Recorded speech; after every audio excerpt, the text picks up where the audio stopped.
अस्सलाम वालेकुम नाज़रीन किराम, आज कुछ सवालात हैं जिनके जवाब देने हैं। तो आइए बढ़ते हैं उन सवालात की तरफ और उनके जवाबात की तरफ।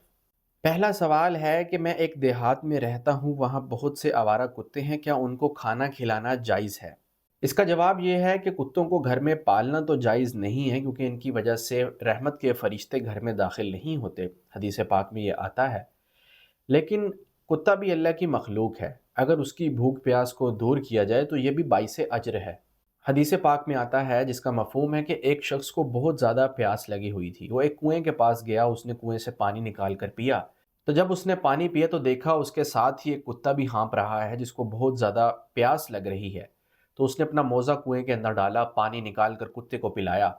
और जब उसने कुत्ते की प्यास दूर की तो अल्लाह ताला को उसका ये अमल बड़ा पसंद आया, जिसकी वजह से अल्लाह ताला ने उसकी बख्शिश फरमा दी। इसलिए जानदारों के साथ अच्छा सलूक करना और उनके साथ रहमदिली वाला मामला करना भी बाइसे अज्र है। अगला सवाल है, क्या नापाकी की हालत में कपड़े धो सकते हैं या नहीं? जी, नापाकी की हालत में कपड़े धोकर पाक किए जा सकते हैं, क्योंकि नापाकी जो होती है वो हुक्मी होती है और गुस्ल करके वो भी दूर हो जाती है। लेकिन अगर नजासत ज़ाहिरी तौर पर लगी हुई हो, जो नज़र आ रही हो, आपके हाथ पर लगी हुई है, तो पहले उसको दूर किया जाए, फिर कपड़ों को धोया जाए, क्योंकि इसमें यह अंदेशा है कि आपके हाथ से वो नजासत मुंतकिल होकर कपड़ों के अंदर जा सकती है। अगला सवाल है, क्या तावीज़ पहनना इस्लाम में है या नहीं? बेहतर तो यही है कि तावीज़ से बचा जाए, लेकिन अगर किसी बीमारी के लिए इलाज के तौर पर पहनना मजबूरी बन जाए तो इसमें 3 शर्तें हैं। अगर ये पाई जाएं तो फिर ही पहनना चाहिए, वगरना इससे बचना चाहिए।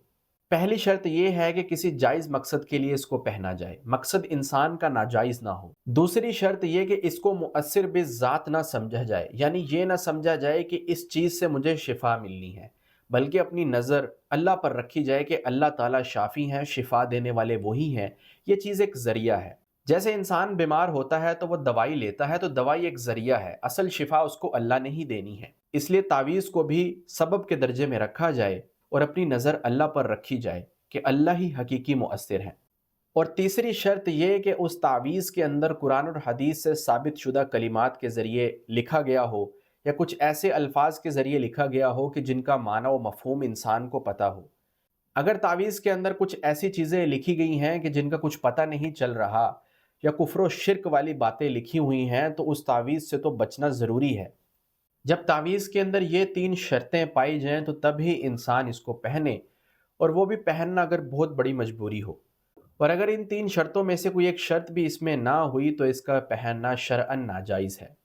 अगला सवाल है, किन चीज़ों से वज़ू टूट जाता है? पेशाब पखाने वाली जगह से कुछ भी निकले, चाहे पेशाब हो, पखाना हो, हवा खारिज हो, किसी भी किस्म का कतरा हो, तो वज़ू टूट जाएगा। और अगर जिस्म के किसी हिस्से से खून या पीप निकल कर बह पड़े तो उससे भी वज़ू टूट जाता है।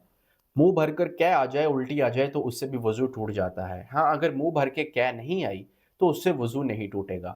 और अगर इंसान सहारा लगाकर सो जाए, चाहे वो सहारा किसी दीवार के साथ लगाए, टेक लगा ले तकिए के साथ, या बेड पर लेट जाए, तो अगर नींद आ जाए उसको तो वज़ू टूट जाएगा। और अगर इंसान बेहोश हो जाए, चाहे उसको मिर्गी का दौरा पड़े, जुनून आ जाए, कोई और दौरा पड़े जिससे इंसान बेहोश हो जाए, तो उससे भी वज़ू टूट जाएगा। नमाज के अंदर अगर इंसान कहकहा लगाकर हंसे, यानी आवाज़ निकाल कर हंसे, तो इससे नमाज भी टूट जाती है और वज़ू भी टूट जाता है। तो ये हैं चंद सूरतें जिनके अंदर इंसान का वज़ू टूट जाता है। तो ये थे आज के सवालात और इनके जवाबात। मैं उम्मीद करता हूँ कि इससे आपके इल्म में इजाफ़ा हुआ होगा। अब मैं आपकी इजाज़त चाहता हूँ। अस्सलामु अलैकुम।